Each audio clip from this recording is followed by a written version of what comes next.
Ó Senhor Jesus, Senhor Jesus, nós te damos graça, Pai. Damos graça essa manhã porque o Senhor nos trouxe para cá, o Senhor quer falar conosco, o Senhor quer ter comunhão conosco, e esse é o anelo do nosso coração. Por isso queremos nos quedar diante de Ti, nos aquietar, voltados para Ti, para escutar realmente o que o Senhor quer falar. Senhor Jesus, esse falar não seja só um falar, Senhor, mas aquele falar que realmente abala, como o Senhor diz, as coisas abaláveis, e deixa o que é inabalável, que é o Teu reino. Precisamos disso, Senhor. Tu és a nossa luz, nossa salvação, nossa fortaleza.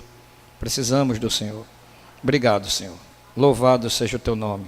O Senhor nos livre de todo mal. Amém. Presença hoje, do nosso irmão Jamilton e das nossas duas amadas. Olha só. Está vendo aí? Abrilhantando hoje mais ainda, né? Sejam bem-vindos, viu? Irmãos, vamos hoje desfrutar, e eu peço que a igreja fique em oração, porque a gente vai falar algo que deveria ser algo fácil até de entender, mas não é não. E tem causado muita complicação no nosso meio. Então eu peço que os irmãos fiquem em oração para que o Senhor possa nos sustentar e o encargo possa ser passado segundo a luz do Senhor. Então os irmãos podem ler, para que fique no coração, que é o fundamento da igreja, Cristo. Quem é o fundamento da igreja, irmãos? Então vamos repetir? Cristo. 1 Coríntios capítulo 3, versículo 10.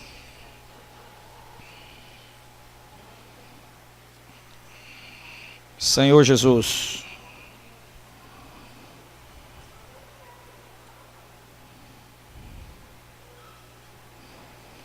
Senhor Jesus.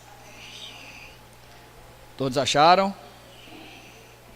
A palavra do Senhor diz assim: segundo a graça de Deus que me foi dada, lancei o fundamento como prudente construtor, e outro edifica sobre ele. Porém, claramente a gente vê que tem um fundamento e existe uma edificação em cima desse fundamento, e o irmão Paulo, dirigido pelo Senhor, diz: olha, cuidado com o que a gente vai edificar em cima desse fundamento. E no caso, o outro versículo, que é Apocalipse capítulo 2. Apocalipse capítulo 2.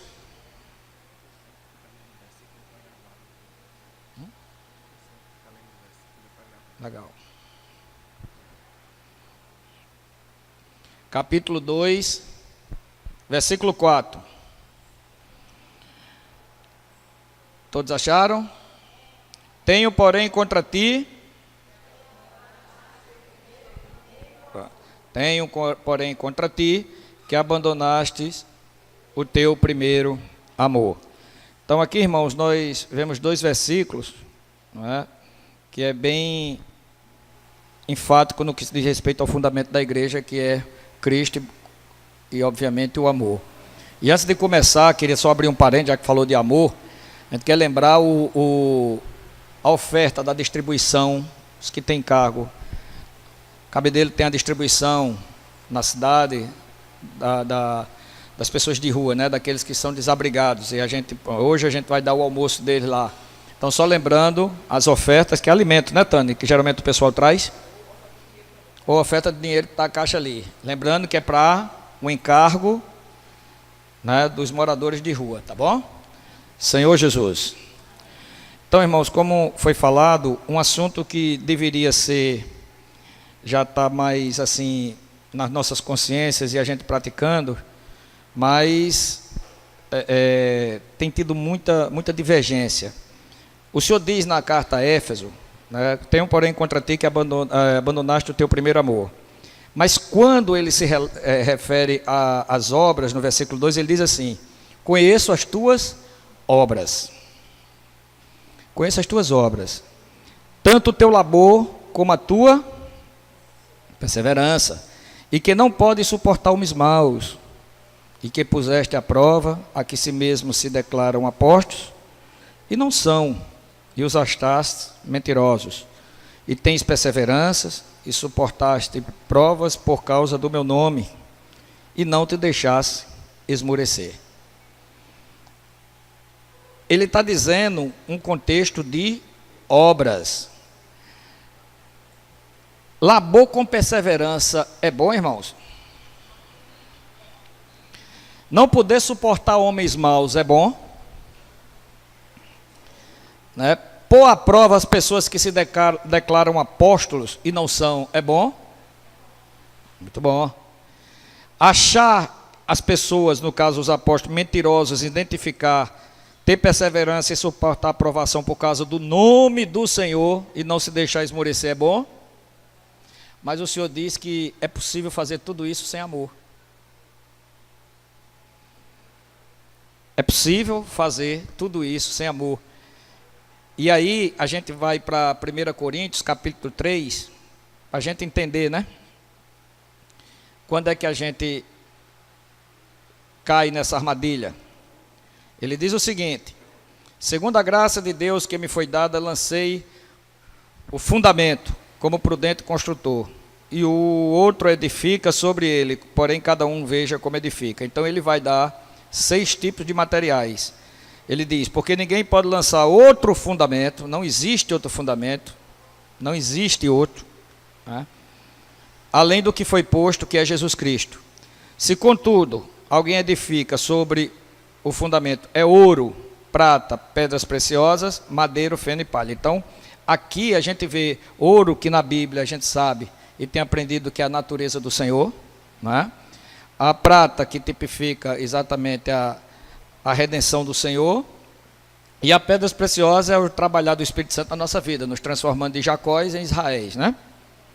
Então, e madeira, feno e palha. Madeira, feno e palha está no contexto humano, não é? A gente sabe que lá em Êxodo, todo o contexto humano ele era revestido de ouro, madeira de acácia, revestida de ouro, né? Então, existia o lado humano, mas o lado humano revestido de ouro, o que infelizmente muitas vezes não acontece hoje. E ele disse que a obra de cada um vai ser manifesta, porque o dia com letra maiúscula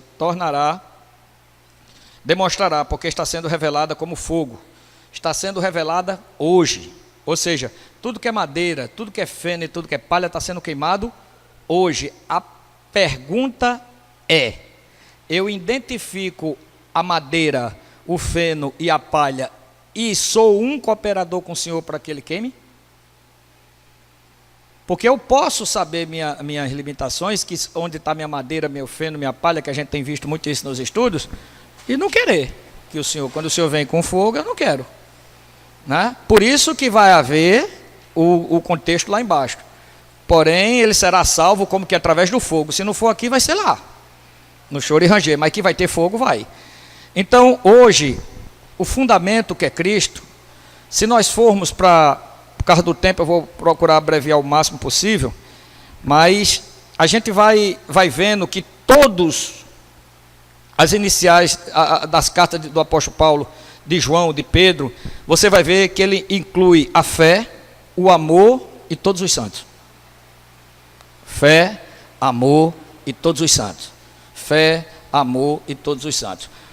Porque a igreja, o Senhor, ele é o cabeça da igreja. O corpo sem a cabeça é o quê? O que é um corpo sem uma cabeça? É uma anomalia, é um monstro. Concorda? Então, a gente começou a pegar as práticas do Senhor e substituir pelo Senhor. Nós lemos aqui em Apocalipse capítulo 2, 4, que abandonaste, tem um contra ti que abandonaste, não é isso? Então a gente vai depois para Esmirna, né, que foi as duas igrejas, Esmirna e Filadélfia, que foi louvada pelo Senhor. Aí pula para Pérgamo, pula para Sardes, não é isso? Pula para Tiatira, Sardes, Filadélfia e Laodiceia. Perdeu o amor em Éfeso. Como é que chegou em Laodiceia? O senhor estava onde? Onde era que o senhor estava em Laodiceia? Os irmãos lembram? Eis que estou à porta e... Então, isso é o contexto da igreja, que quando perde o amor e perde o fundamento, Cristo, ele vai fazer tudo isso aí, e os irmãos podem ler as 7 igrejas, com exceção de Esmina e Filadélfia, que identificaram sua palha, sua madeira e seu feno, e permitiram que o Senhor trabalhasse, porque eles não amaram a própria vida. Em Esmina, morria pelo nome do Senhor, e Filadélfia, eles eram pouca força, mas vivia pelo nome e pela palavra, né? Então, o que a gente precisa entender hoje, né, o que é a igreja. E eu queria que os irmãos dessem só uma voltadazinha aí, na inicial da primeira epístola aos Coríntios. Paulo, capítulo 1, do 1 ao 3.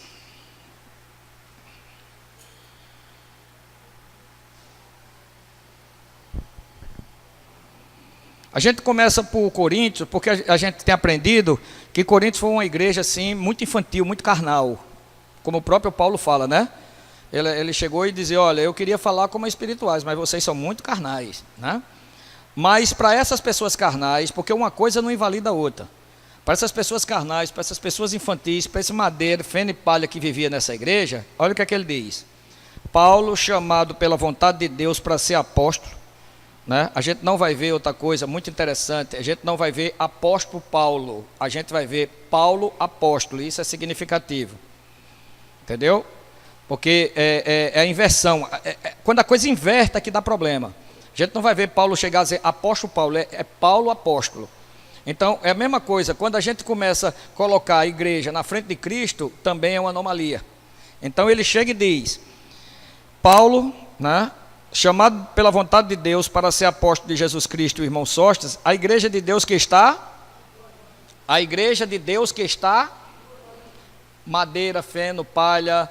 Estava havendo um problema lá o jovem se relacionando com a madrasta, litígio de irmão contra irmão, mas era o quê? A igreja de Deus que está, né? Então, primeiro ponto, esse negócio de dizer que na igreja só tem gente correta, isso já cai por terra. É só você ver o contexto de Corinto que você já vai ficar encorajado pelo lado positivo sendo negativo, né? Então é só ver Coríntios que você já vai ver que você não é diferente nem eu. Então o primeiro ponto é: quando é que isso acontece? Quando o fundamento é isso aqui, ó. Quando o fundamento não é esse aqui, tá certo? E o fundamento é a igreja, aí a minha régua de medir vai dizer se você reúne ou não. Aí na minha régua de medir eu vou passar em vocês, e se você não tiver no meu contexto... Agora, nesse aqui não, porque ele sabe que nós somos pó. E ele trabalha com muito cuidado, porque se ele botar um pouquinho mais de força, ele acaba com a gente. Coisa que os membros, muitas vezes, não faz. Não sabe que um e os outros são pó. E que deveria chegar com muito cuidado, reverência e temor. Porque do mesmo jeito que o Senhor faz, a gente deveria fazer. Então a gente tem que ter muito cuidado, porque às vezes uma palavra é pior do que um tapa. Uma palavra mata mais do que um tapa. Aí ele chega e diz: a igreja de Deus que está em Corinto, os santificados em Cristo Jesus, chamados para ser... Eles foram santificados. Ele está dizendo aqui, parece uma redundância, mas não é. Ele diz: a igreja de Deus que está em Cristo, né, está em Corinto, aos santificados em Cristo Jesus. Eles foram santificados. O Senhor colocou eles numa posição de santificação. Mudou de posição, tirou do império do reino das trevas e colocou no reino do Filho do seu amor. Agora, no reino do Filho do seu amor, ele está chamando esse povo para essa santidade, para essa santificação, né? Ele está chamando. Com todos, que ele diz aqui, com todos os que em todo...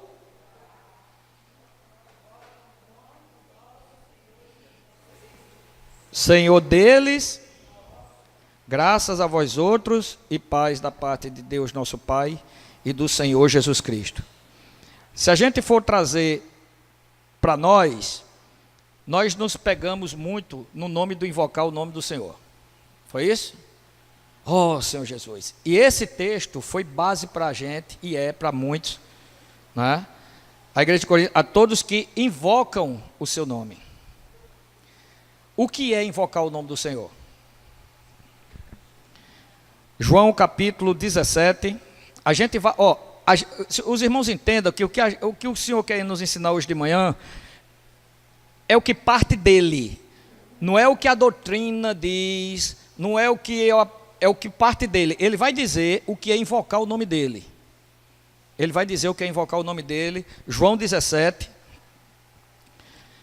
versículo 26. Algum irmão falou em algum lugar e eu concordo plenamente com ele, embora ainda não pratique isso. Mas ele disse que esse capítulo nós deveríamos ler de joelhos, porque esse capítulo é a oração de Jesus e é de uma profundidade. Eu não vou lê-lo todo, mas o suficiente para que a gente entenda o que é invocar o nome do Senhor segundo o fundamento. Quando chega no 25, isso aqui ele está falando de uma unidade dele com o Pai, que ele quer que seja praticada aos que foram santificados e são chamados para santificados, para que eles sejam um como eles são um. O contexto é esse. Ora por nós. Se você for aqui no versículo que ele diz que não oro por esses, mas ainda por aqueles que iam crer na tua palavra. Então ele já estava orando por nós. Ele chega e diz no versículo 25: Pai justo, o mundo não te conheceu, eu, porém, te conheci. Grava essa palavra, conhecer.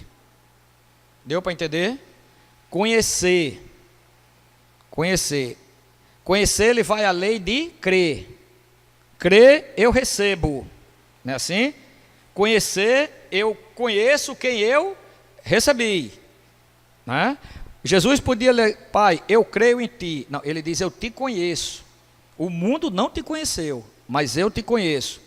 E também estes compreenderam, tá certo? Que tu me enviastes. Eu lhes fiz conhecer o teu nome. O que é isso? Eu lhes fiz conhecer o teu nome. O nome denota a palavra. O que é isso? Como é que ele fez os irmãos conhecer o nome dele? Através do invocar. Isso aqui é o invocar o nome do Senhor. Eu fiz você Agora ele vai dizer para que serve esse conhecer, para que serve esse invocar. E ainda o farei conhecer, ainda vou fazer vocês conhecer o meu nome. Como é que a gente conhece o Senhor? Como era que a igreja em a igreja em Atos era conhecida? Que Paulo identificava e todos identificavam ele. Pelo quê? Pelo invocar o nome do Senhor. Só que aquele invocar era nesse contexto aqui. Porque a gente está falando de uma igreja que está em Atos 9, mas em Atos 9 você precisa ler o que aconteceu de 1 a 8. Quem invocava eram as pessoas que morriam por esse Senhor. Eram as pessoas que tinham uma relação com esse Senhor. Muita gente já tinha morrido e muita gente morreu. Então não era um invocar, que a gente vai ver condição e situação. Aí ele chega e diz: eu fiz conhecer o seu nome e ainda eu farei conhecer, a fim, com propósito, tem um objetivo. Eu não fiz você conhecer meu nome, e eu não vou fazer você conhecer meu nome, só por fazer conhecer. Porque em Jó capítulo 35, se você for ver lá na fala de Eliú, diz que gritos vazios Deus não ouve. Gritos vazios Deus não ouve. E aí ele diz: tem um propósito, a fim de que o amor com que me amaste esteja neles e eu neles esteja. Então quando eu invoco o Senhor, o que é que ele quer? Para que ele quer? Para que ele está dizendo que a gente deve invocá-lo? Para que o amor dele esteja em nós. Não é? Só que para o amor dele estar em nós, a gente vai ter que entender Gálatas capítulo 1, que a gente viu a semana passada, Gálatas 2, 19, 20. Não sou eu quem vivo, mas Cristo vive em mim. Se lembra do ego e o emoi?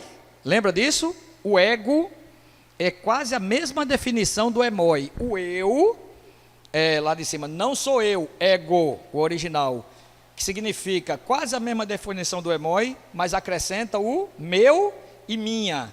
Meu e minha. ego. O emoi não sou eu mais quem vive, mas Cristo vive em mim. Emoi. Mesma definição sem meu e minha. É no homem preparado para agora poder levar a cabo o plano de Deus. E esse viver que agora tenho na carne, vivo pela fé no Filho de Deus. Esse amor em mim vai ter que queimar madeira, feno e palha. Tem jeito. Então, qual é o grande perigo? É que eu invoque o Senhor para mudar a minha situação e não a minha condição.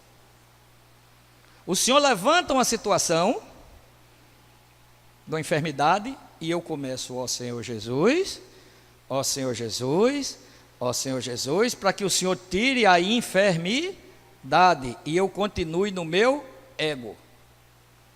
Mas, irmão, quer dizer que eu não posso invocar o nome do Senhor, não posso orar para que o Senhor me cure? Ele não diz que pode? Pode, e deve. Mas a principal doença, a principal enfermidade que nós temos é isso aqui, ó. Principal enfermidade é isso aqui, porque isso aqui é que impede de a gente ver o Senhor. É isso aqui, a maior doença que nós temos é isso aqui. E às vezes o Senhor manda uma situação, às vezes não. Lamentações capítulo 3, versículo 37, ele diz o quê? E 38. Quem é que diz e isso acontece sem quem Deus não mande? Quem é que acontece? Vem um ataque do inimigo e ele diz as coisas. Faz as coisas, não foi com Jó assim? E muitas vezes... Mas quem é que faz e acontece sem que Deus o mande? Acaso não procede do Altíssimo tanto o mal quanto o bem? O problema é que falta em nós uma consciência de quem nós somos. E não entendemos que a gente está aqui para um propósito, ser conformados à imagem do Filho de Deus. E para que a imagem do Filho de Deus seja conformada em nós, isso tem que ser destruído. O problema é que os valores foram invertidos e o fundamento da igreja, que é Cristo, passou a ser a própria igreja. Isso aqui, ó, baseado no bem do conhecimento da árvore. Esse aqui é o problema. Então hoje nós começamos a estabelecer metas, modus operantes, como é que tem que ser, tá certo? E o povo cada vez mais se ajuntando, e um bando de eu sentado pensando que é o nós. Se levanta, cada um vai ver sua vida. O povo está morrendo de lado e eu não sei. E se titula igreja. Eu queria que os irmãos fossem lá em Atos capítulo 9, 31. A gente vai voltar para João, viu? Deu para entender, né? Que o invocar é para que o Senhor mude a minha condição e não a minha situação. Eu preciso entender que tudo que me acontece, a priori, em tudo, é o Senhor querendo me conformar à imagem de Cristo. Então, qualquer situação que me chega, a primeira coisa que eu tenho que estar antenado é que o Senhor quer destruir isso aqui, ó. Não foi para outra coisa que Ele nos colocou na igreja. Ele não colocou a gente para a gente fazer obra. Ele não colocou... É aquele exemplo do carro. Você chama o seu filho para lavar um carro, né? Vamos lá. Diego chama Samuel para lavar o carro. Olha Samuel, a idade de Samuel. Vamos para Lelê. Samuel ainda está. Lelê. Chama Lelê para lavar o carro. A última coisa que eu creio... Eu vou perguntar a ele. A última coisa que você espera que esse carro fique é o quê? É a última coisa. Chama uma criança de 2 anos de idade para lavar um carro. Qual é a última coisa que o pai espera que o carro fique? Mas o que é que ele quer durante o processo da lavagem? Relação. Ele quer conversar, ele quer mostrar onde é que você está errando. Esse é o processo da vida. Porque nós somos essas crianças que vai numa presunção de querer fazer as coisas certas para Deus. E porque é o certo, a gente acaba se acabando. Parece que quanto mais certo, mais errado dá. Já percebeu? Já estão percebendo que quanto mais certo, mais errado? Construtor, Barbosa mexe com construção, Alisson. Um erro de 5 centímetros no muro, Barbosa. Quanto é que dá na diferença? Jamilton também trabalha com isso, né, Jamilton? 5 centímetros de erro na levantar, quanto é que dá no final? Isso que está acontecendo. Porque o fundamento não está sendo mais o Senhor. perdemos o foco. E a igreja, se não voltar, estamos vivendo um auto-engano e uma mentira. Ele chega e diz aqui em Atos 9, 31. Atos 9, 31. Ele diz o seguinte: a igreja, na verdade, eu acho lindo o Espírito. A igreja, na verdade. Ele está dizendo que existe uma verdade no que ele está se referindo. A igreja, na verdade, tinha paz. O que é paz? O que é que Efésios diz? Ele é a nossa paz. Quando é que uma igreja tem paz? Romanos, capítulo 4, 23 a 25. Quando é que uma igreja tem paz? Quando eu creio que Jesus morreu pelos meus pecados, quando eu creio que Ele ressuscitou para ser minha justiça. Justificados, pois, mediante a fé, temos paz com Deus. Vai estabelecer meta, vai fazer a obra de Deus, vai fazer sem essa consciência. Você vai ter a paz do mundo, menos a de Deus. E que vai estar precisando fazer obra para estar suprindo essa abstinência de paz, porque o homem foi, ele foi criado para ser relacional. Você lembra lá no Éden? Deus vinha todo dia conversar com Adão. Ele cresceu para ter relacionamento. Então o homem se relaciona com alguém ou com algo. Não tem jeito. As mulheres entendem porque os maridos gostam de assistir a televisão, num futebolzinho. Ele está lá com controle na televisão. Ele está o quê?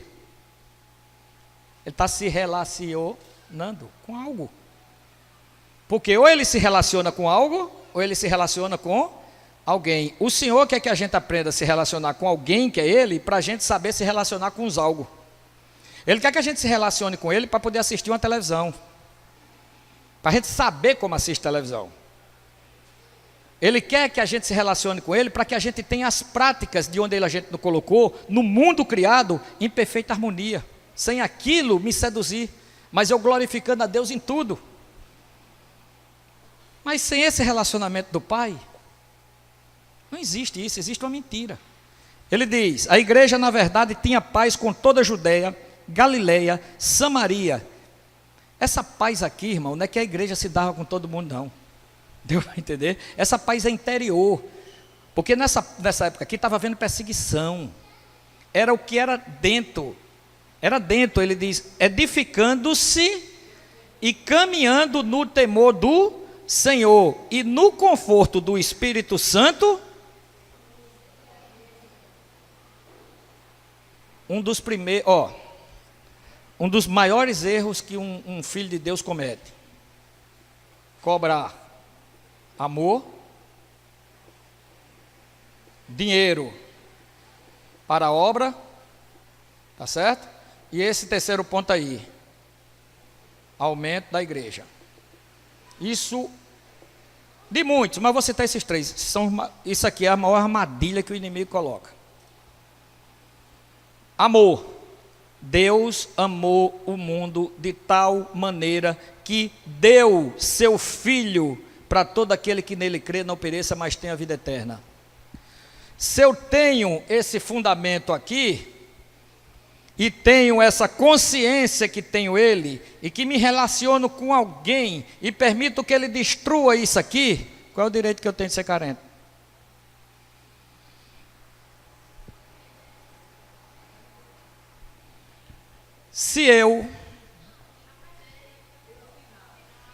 Que direito tenho eu de ser carente? A Bíblia não diz que Deus dará, a Bíblia diz que Deus deu. Se eu estou com carência é porque eu não me apropriei, porque eu não tenho Ele como meu fundamento. Eu tenho a igreja como fundamento, eu tenho as práticas, não vou encontrar paz nunca.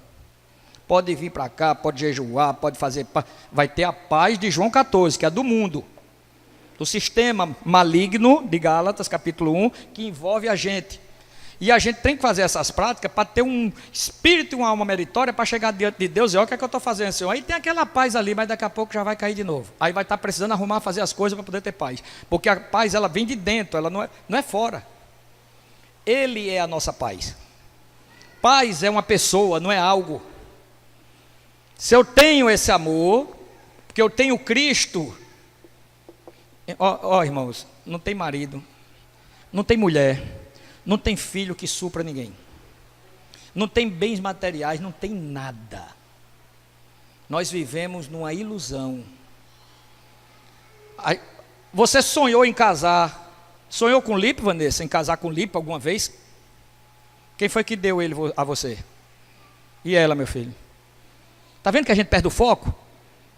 Quando eu boto o foco em ideia e esqueço que foi o pai que me deu, que conhece minha estrutura e que precisava de uma mulher como ela, mas ela é apenas o canal da estrutura.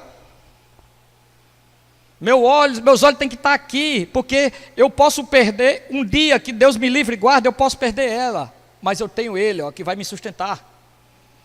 Agora, quando eu não tenho Ele e perco ela, vai para tu ver? Ou fica com ela sem Ele, para tu ver? Aí não entende porque no número de cristãos hoje o maior índice de separação. É interessante isso? Nos cristãos, filhos de Deus se separando. Por quê? Porque Cristo deixa de ser a base e a pessoa que não vai satisfazer, meu irmão. Não se iluda. Lipe nunca vai satisfazer Vanessa, Vanessa nunca vai satisfazer Lipe. Porque nós somos insaciáveis. A única coisa que nos preenche é o Senhor. Aí vai ensinar ele a amá-la como ela é e vai ensinar ela a amá-lo como ele é. É assim que funciona. Com todos nós. Mas a gente fica querendo uma pessoa para suprir a minha carência. Porque eu não entendi que Deus já me deu Cristo. Dinheiro.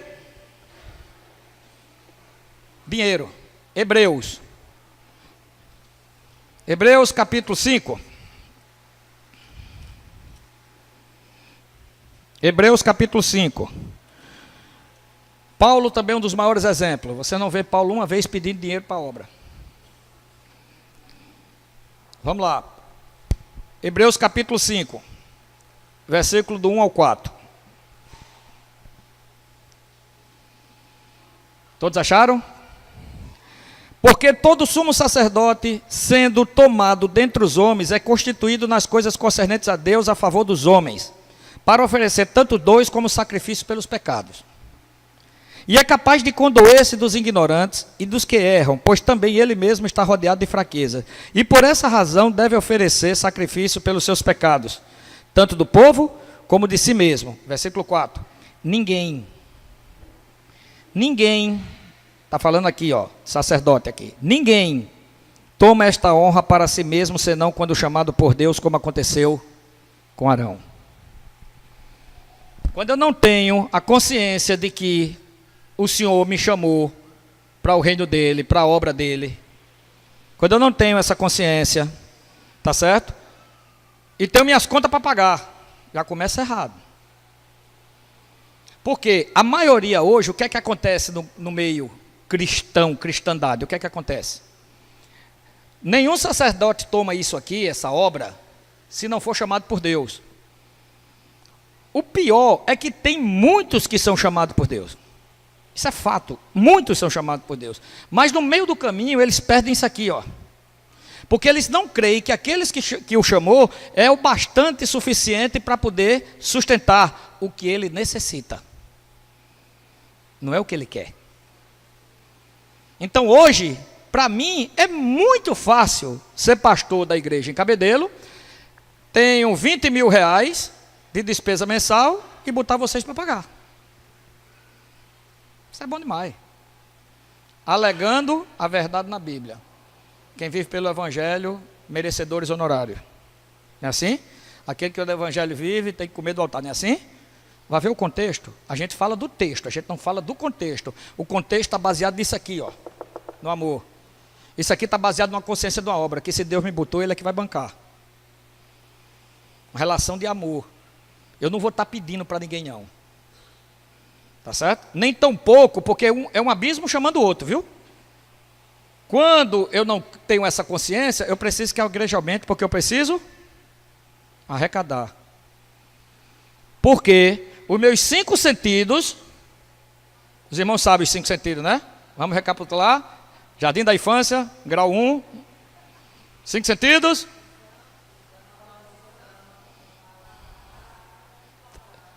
Pronto, os 5 sentidos, não é isso? Nossos 5 sentidos vai buscar o que o coração está cheio. Lembra de Mateus 6?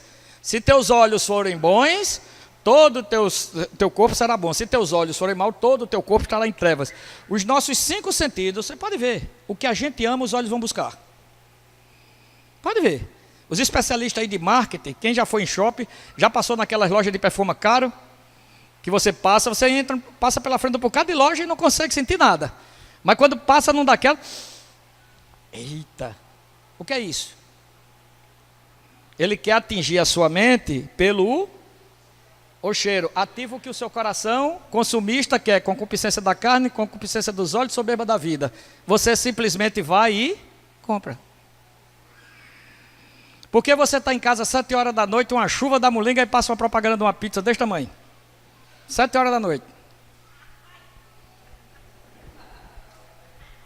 Para quê? Você acha que isso está passando porque está passando? Entendeu? Então aqui ele diz, ó, eu preciso aumentar a igreja. A Bíblia em momento algum diz que homem aumenta a igreja. Homem danifica a igreja. Onde o homem bota a mão que não tem o Senhor, ele só vai causar dano. Então o aumento da igreja em Atos 2 é dado pelo crescimento de acordo de um viver. Eu não falei Atos 2 porque já está tão conhecido e toma esse aí, né? E acrescentava-lhe o Senhor aqueles que iam sendo salvos, não é assim?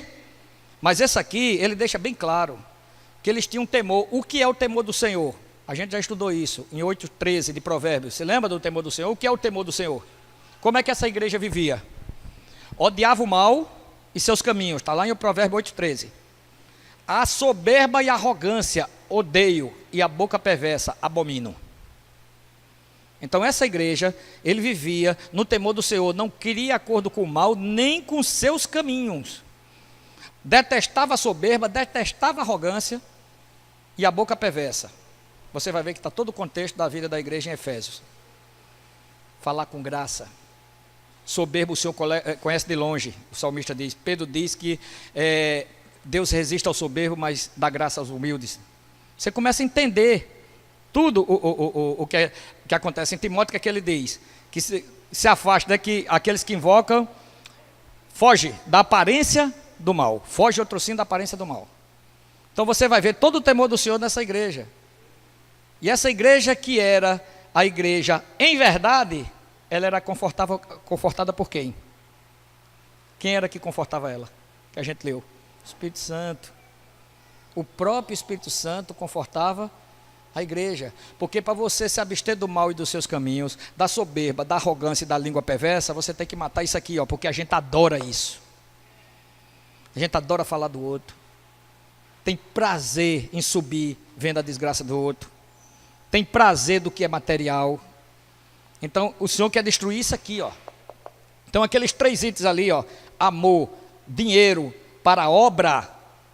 Dinheiro para a obra é eu pegar meu ministério e estar aplicando, pedindo dinheiro para a igreja, para a obra, baseado no que é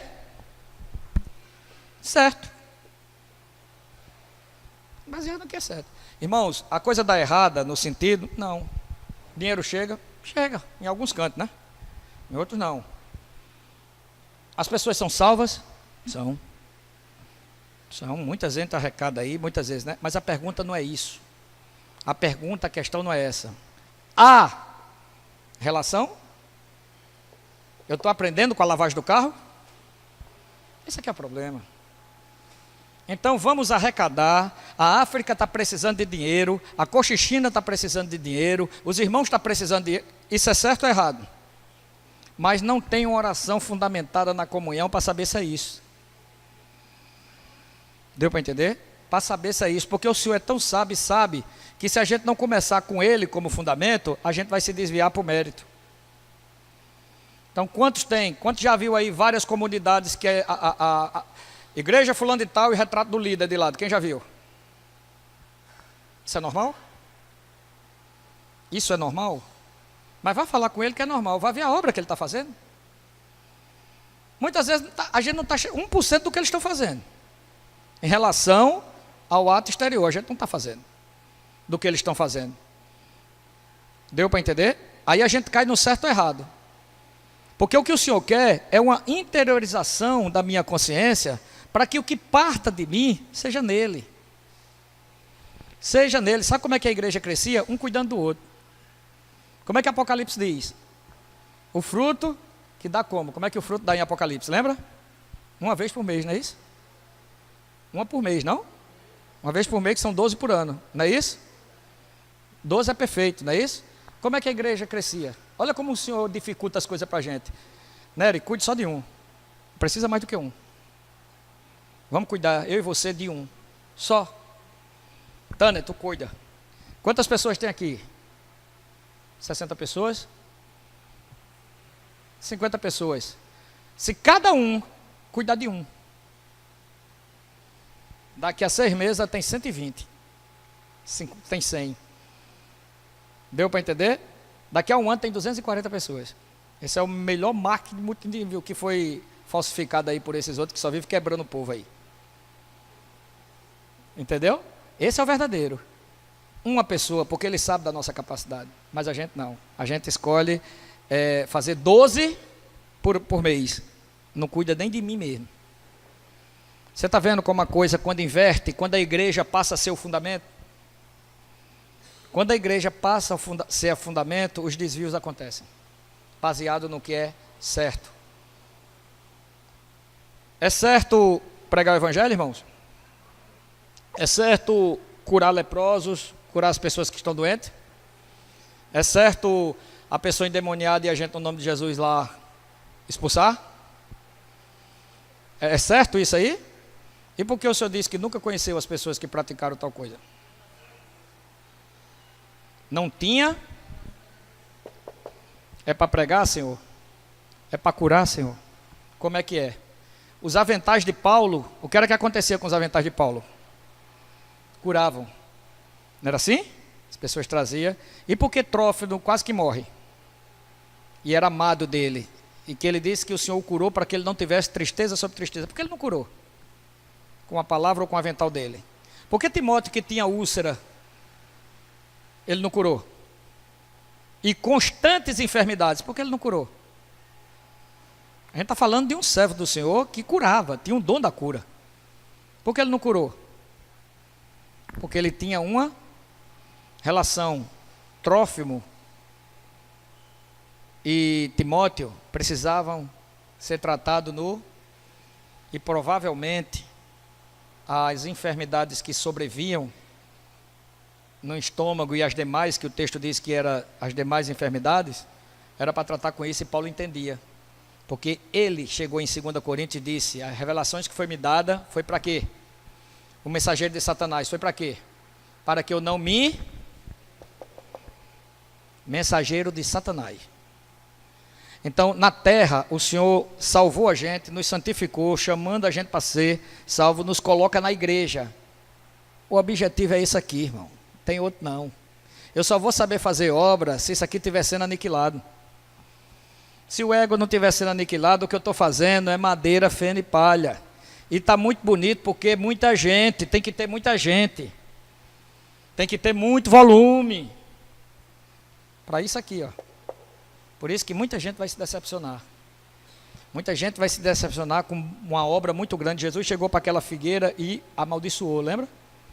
Pelo um contexto, Diego estava até aí, a gente teve comunhão ontem. No contexto espiritual, aquilo era uma aparência. Uma aparência. Que ele chegou lá e viu, mas não tinha um fruto. E o Senhor disse o quê? Nunca mais nasça fruto de ti. Né? E o outro contexto é que aquela época não era para ele ter flores. Quando você vai para o contexto da época que o Senhor estava ali, não era para ela estar com aquelas flores todas, era para ela estar zerada. E ela estava cheia de flores. Cheia de flores na época errada e não tinha fruto. Igreja quando é o fundamento. Então, perde-se o amor em Efésios, Jesus está do lado de fora. em Laodiceia: eis que estou à porta. Interessante, né? O Senhor, do lado de fora da igreja,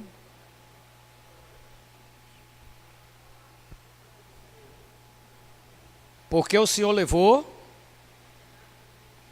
na cruz as nossas dores e enfermidades e deixou as doenças. É uma boa pergunta. É uma boa pergunta.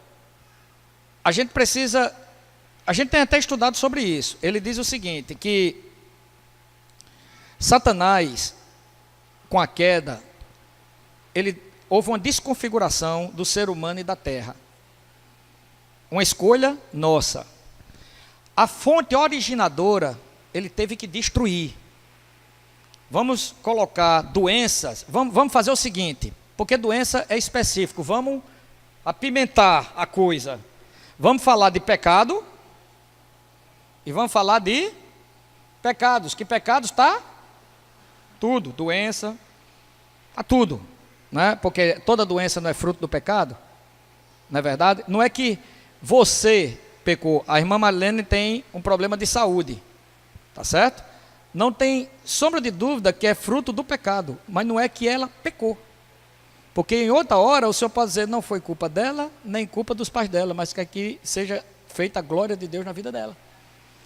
O que a gente está tentando dizer é que quando o pecado entrou num homem, quando ela e nós nascemos num corpo doente e num mundo caído. E um corpo caído também. E a gente não consegue entender isso. O fato de eu estar aqui perfeito, graças ao Senhor, aparentemente, né, eu espero que esteja, né? Está sadio em parte. Todos nós somos doentes. Quando a gente vai para o médico, a gente está sendo atendido por outro doente, só que no estado menor. Mas todos nós somos doentes. Em algum grau. Não tem esse perfeito. Então vamos para a resposta de Robson lá. Pecado. O que é que gera os pecados? O pecado. Foi o que o Senhor fez. Porque para ser liberto dos pecados, eu preciso deixar que o Senhor queime. Agora, isso é um aspecto. Segundo aspecto, ele muitas vezes pode não tirar. Mártires, morte. A história está repleta de pessoas que morreram, tá certo? Com câncer, com as pessoas mais libertas. As pessoas mais... Tem um devocional que chama Mananciais no Deserto. Comprem e leiam para você ver. Charles Spurgeon, veja como ele morreu. É só você ver. Várias pessoas, os servos de Deus, pessoas que morreram, tá certo? Só que a doença atingiu o corpo. O espírito dele estava e a alma estava curado. Eles sabiam que eles tinham um desígnio, um propósito. Eles não lutavam contra. Eles sabiam que ele era instrumento para algo. Tá certo? E quantas pessoas foram salvas? Através do testemunho dele. Então o Senhor levou, como diz lá em 53, ele diz assim, Isaías 53, homem de dores e que sabe o que é sofrer. Então ele levou o pecado, que é a fonte originadora dos pecados. Agora, para a gente ser liberto das doenças e dos pecados, aí depende da gente. O problema é que a gente quer ser curado no ego. Se lembra dos 10 leprosos? O que foi que aconteceu com os 10 leprosos? Os irmãos lembram? 10 foram... Quantos foram curados? Hein? Tem certeza? Tem certeza que foi 10? Hã? Na carne foram curados, né? Sarados, 10, só um foi curado. Deu para entender? Porque a gente confunde. A cura está na consciência. Não se engane, irmãos. Para um espírito, para uma alma ser curada, há enfermidade do corpo. Há uma enfermidade no espírito. O Senhor levanta propositalmente, porque Ele tem que colocar coisas que estejam além do nosso alcance. Confia no Senhor de todo o teu coração. E não te estribes no teu... Não procure entender, não. Não procure entender a vida, porque a coisa acontece ou porque a coisa deixa de acontecer. Porque o camarada é mau e se dá muito bem nessa vida, e o caba que é ruim, o caba que é bom, vive um perrengue desgraçado.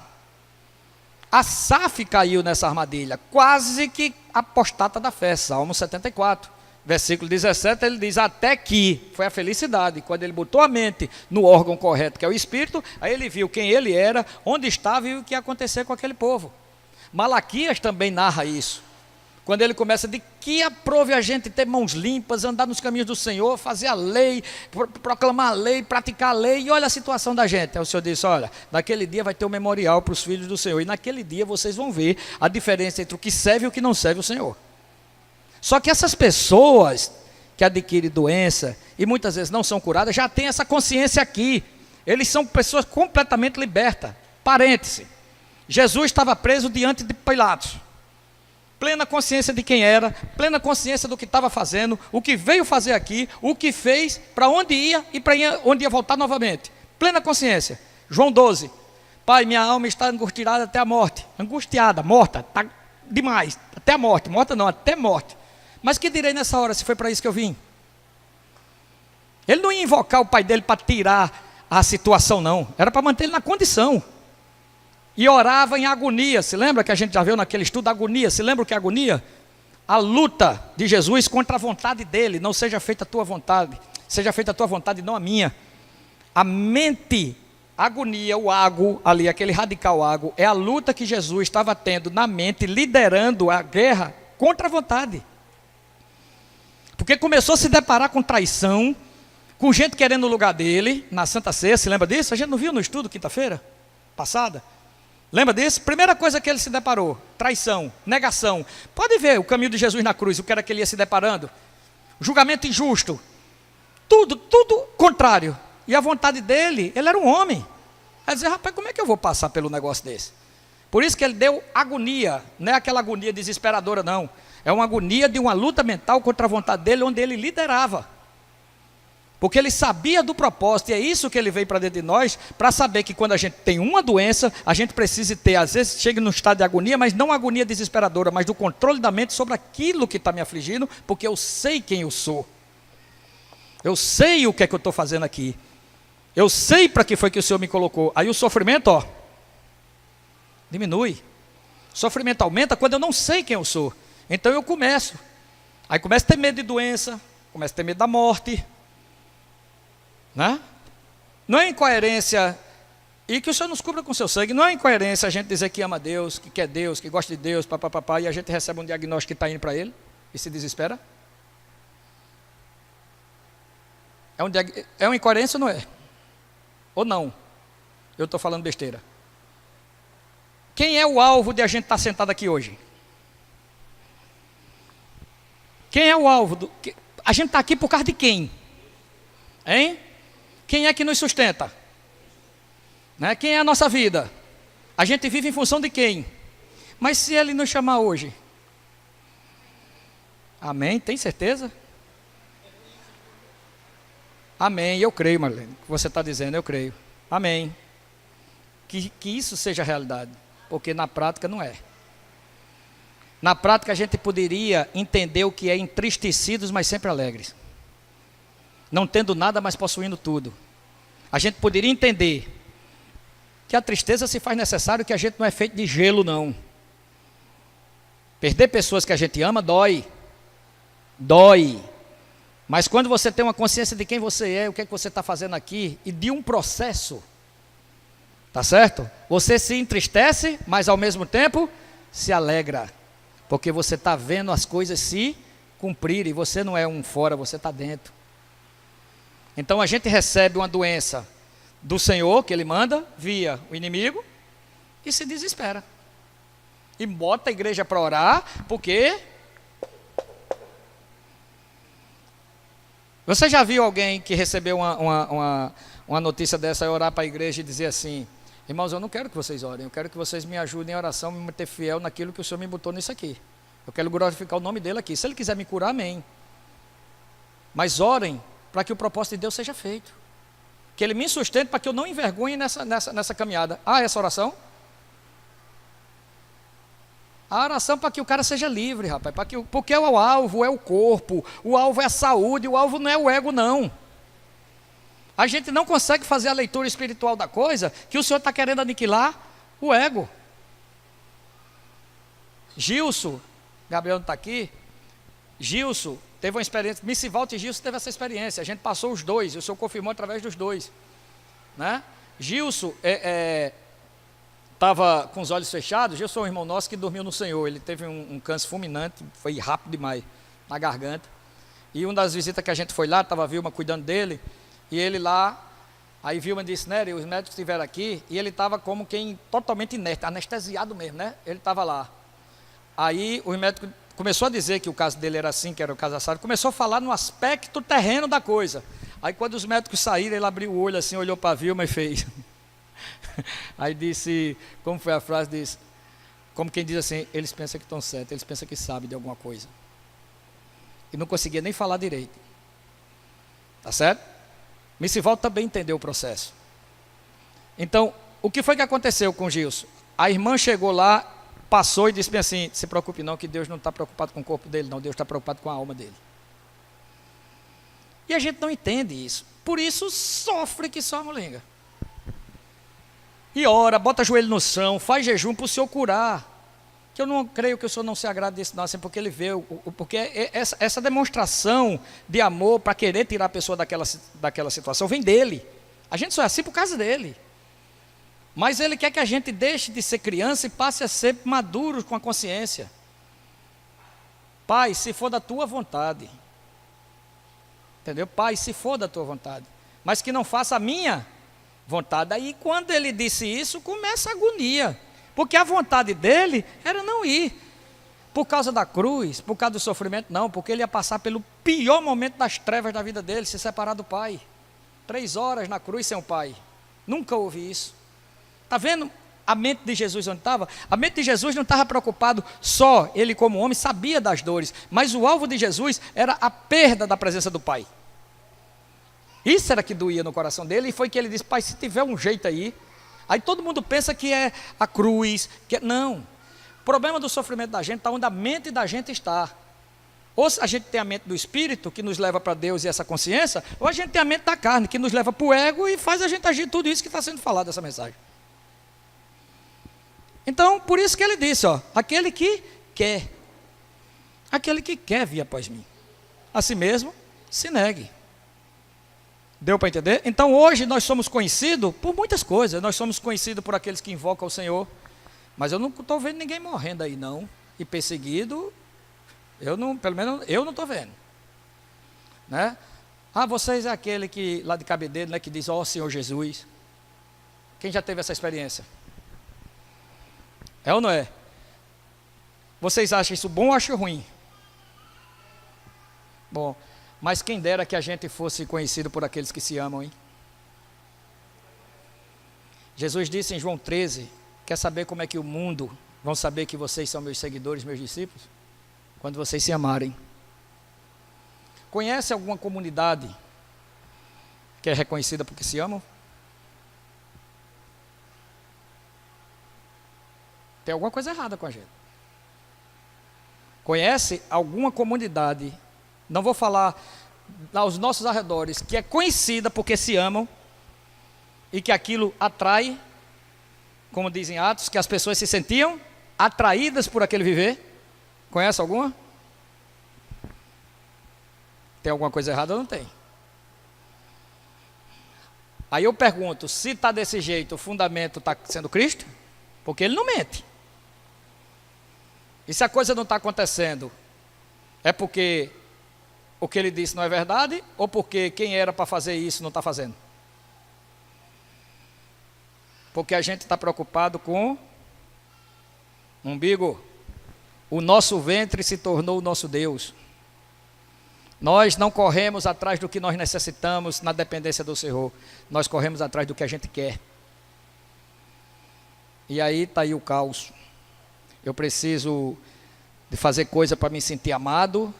Eu preciso cobrar amor da igreja, porque a igreja não ama. E o Senhor disse, a igreja não vai lhe amar nunca. Quem vai lhe amar e lhe amou sou eu, o cabeça. Quando você entende isso, você passa a deixar de cobrar o amor e passa a amar. Você está vendo que o processo é ao contrário? Eu deixei de reunir. Por quê? Porque a igreja não ama não. Quem já viu essa frase? Aí tome coitadinho, né? Tome coitadinho. Jesus disse, sabe quantas vezes a igreja vai lhe amar como você quer? Nenhuma. Porque a igreja é composta de membros tão defeituosos como você, tão carentes como você, tão sem consciência como você, que precisa do mesmo amor que você está cobrando. Aí fica tudo batendo cabeça. Quem já lhe amou fui eu. Eu sim que paguei. Ninguém deu a vida por você. Eu dei a vida por você. Já coloquei-me dentro de você. Ame. Pare de estar cobrando com essa carência ridícula e ame. Aí você vai se sentir amado. Porque o amor é um fruto que você colhe quando você planta. Como é que você quer amor se você não planta? Então, quando a gente começa a amar nele como fundamento, eu me sinto amado nele. Eu não preciso do amor das pessoas não, mas ele é tão bom que essa atitude faz com que haja amor recíproco, porque ele não vai ficar nas regiões celestiais não, ele traz para a parte humana mesmo. Mas eu começo a amar minha esposa porque ela é, e não como um desnorteado que passei muito tempo da minha vida querendo que ela fosse do jeito que eu quero. A carência deste tamanho que tinha que formatar uma pessoa que Deus não fez. Olha como a gente é doente. Desformatar uma pessoa formatada por Deus para me aniquilar, mas eu dizendo a Deus que não era desse jeito, que ele estava errado e que ela, para me satisfazer, tinha que ser desse jeito. Está vendo como a gente é? E não entende que tem que ser daquele jeito. Eu só vou ser feliz com os opostos, irmãos. Não é com a mesma coisa não. Alma gêmea, isso é do inferno. Alma gêmea, onde é que já viu? Achei minha alma gêmea. Você achou, foi o inferno. Como é que você vai ser tratado? Como é que você vai se identificar? Como é que você vai entender? Só tem átomo positivo, pronto, agora acabou os negativos e os neutros, é só positivo. O que é que vai dar, Tânia? A ciência, Deus diz, rapaz, em Romanos, vocês são indesculpáveis porque não vê na natureza, não vê nas coisas criadas, poder divino, tudo que eu estabeleci está aí para vocês aprenderem. Corpo humano, quer ver como a igreja funciona? Vê teu corpo humano. Vê o funcionamento do teu corpo, todo mundo cooperando um com o outro, não tem nenhum sem importância. Toca numa panela quente, não é assim? Reflexo condicionado já de amor. Olha, tudo cuidando um do outro. Está com o dedo, não é assim? Aí a pessoa vê você, olha, não é assim? É assim que vocês deveriam funcionar, quando a base é aqui, ó.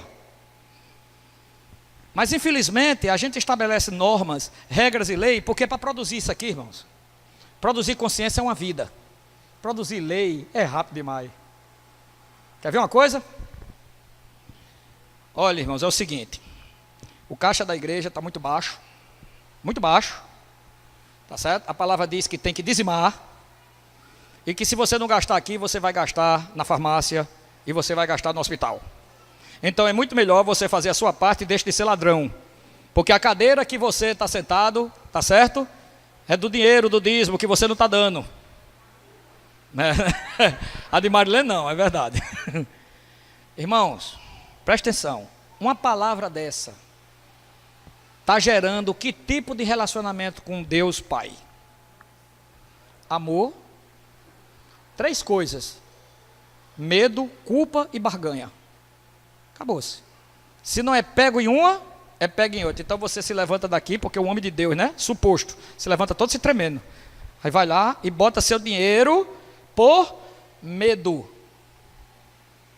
Você não bota por amor. Você bota por medo, por indução. 1 João capítulo 4, versículo 18 diz, o amor lança fora todo medo. Não é assim?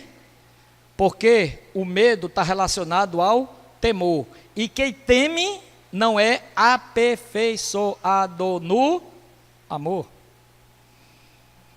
Deus quer que a gente faça tudo por amor. Onde tem culpa, medo, barganha, Ele não está. Deu para entender, irmãos? Que onde a gente está, eu espero que a gente vá e faça uma reflexão diante do Senhor. Você está pensando que a gente vem para cá para se reunir? Você está pensando que quando a gente é convocado para algo, quando a gente é chamado para estar no serviço, para estar junto, é um favor que a gente está fazendo para Deus, como muitos pensam, e a gente às vezes se sente que está fazendo, isso é um privilégio, isso é uma honra. Tem muitos do lado de fora que não sabem nem o que é isso. Quando ele chama, é uma honra. Eu assisti uma cena do Esparta, daquele filme 300. De toda a cena, foi uma das cenas mais lindas que eu assisti, que eu vi ali. Foi os soldados, tá certo? Quando o rei Leônidas ia ser morto, eles protegendo, e eles todo ferido, e o rei conversando, e ele disse, é uma honra morrer pelo Esparta e pelo Senhor. Eles tinham convicção do que estavam fazendo. 300 homens contra aquele exército. Morreram e dando a vida com honra. Eles falando, quem puder assista nesse ponto. Quiser assistir o filme, porque o filme é até edificante. Tem umas partes interessantes que a gente pode aprender muita coisa. Mas essa parte você vai ver de um reino terreno. E muitas vezes a gente não é assim com o Senhor. Isso. Por causa de isso. Exatamente. A gente, Tânia, se a gente der um tropeço, se a gente der uma topada, a gente acha ruim. A gente tem discussões por causa de comida quente e comida fria. Gosto dessa comida? Não, essa não. Foi o irmão que fez? Não. Eu, não. Ó, se não tiver desse jeito, presta atenção. Ó. Complicado, irmão. Muito complicado. Muito complicado. O que é que tu tem? O irmão não falou comigo, não. Vai lá falar com ele, rapaz. Tá vendo como é que é? É desse jeito, rapaz. Tudo assim, ó. Tudo no milindre. E o pior é que muitas vezes a gente tem que estar do mesmo jeito, né? Que é, né? Porque a gente tem que saber como é que fala, porque senão vai dar problema. Aí eu te pergunto, uma chibatada, porque fala no nome de Jesus, aguenta? Aí se chegar para negar o nome de Jesus, vai negar ou não vai? Não se engane, irmãos, para a gente encerrar, está sendo preparado um povo para o anticristo. Está sendo preparado um povo para o anticristo. E não se estranhe, muitos filhos de Deus estão no pacote. Porque não sabem o que é uma relação com o pai. Não sabem o que é uma relação com o pai. Tem um pai, busca poder exterior para se dar bem aqui. O anticristo vai ser recebido com pirotecnia. Quando ele aparecer e fazer fogo do céu, descer. Quando pegar os espíritos imundos que dizem Apocalipse 19, sair curando o povo. Uma pessoa numa cadeira de roda, essa daí não tem perigo não, com a graça do Senhor. Mas uma pessoa na cadeira de roda, ele mandar levantar e o cabo levantar. Porque é isso que a palavra está dizendo que ele vai fazer. Sinais e prodígios da mentira. Fogo do céu, leiam Apocalipse 19 e 20. Quem está hoje buscando isso, vai fazer o quê? Vai ter perigo de seguir? Porque ele está fazendo o que é? Ele está fazendo o que é? Certo. Está curando, está pregando, está falando do bem, está falando de Jesus, está falando do Messias, se intitulando pior ainda, o próprio Messias. Quem busca essas coisas? Os 5 sentidos vão atrás de quê? Do que a gente ama. Está procurando cura, irmãos? Vai atrás de cura. Agora cuidado para não pegar a cura errada. Satanás cura, viu? Muito cuidado. Satanás é um perito em enganar o ser humano. Ele não cura porque ele não cura, porque Deus permite. Deus diz que envia a operação do erro em 2 Tessalonicenses. A operação do erro para aqueles que não quiseram a verdade e antes se deleitaram com a injustiça. A pregação do evangelho vem, a verdade vem e o caba não quer. E o cara fica no caminho dele. Deus manda, Deus envia. 2 Tessalonicenses capítulo 2, envia a operação do erro para ele dar crédito a uma mentira. E ele passa o resto da vida dele naquela mentira. Então Deus, ele age dessa forma, antes de mandar o evangelho. Ah, não quero, está aí.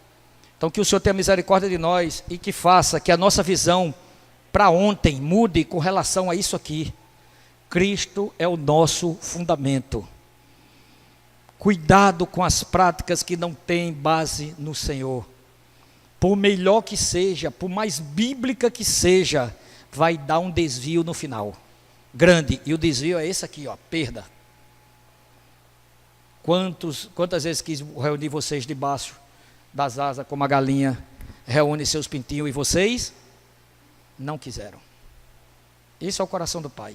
Querer o tempo todo estar lavando o carro com a gente, estar mostrando a gente, se deliciando, rindo com as besteiras da gente, porque quando a gente faz a besteira, ele diz, não é assim não, você rindo, perdoa, Pai, reconhece que está errado, e vai ali naquela relação, mas Senhor, não tem jeito não, o Senhor já me falou 300 vezes, Senhor, tem misericórdia, papapá, e ali vai, tá bom, daqui a pouco, corre, Pai, já não estou fazendo mais, está vendo que é uma relação baseado nele, que você está indo com ele, e não baseado no que ele diz por si só, mas em que ele é. Eu não posso separar o falar do Senhor dele. Quando ele fala, é ele. Então, se a gente perder esse foco, a gente vai se desviar. Como um muro, uns 5 centímetros vai se desviar. Que o Senhor tenha misericórdia de nós. Vamos fazer pequenos grupos.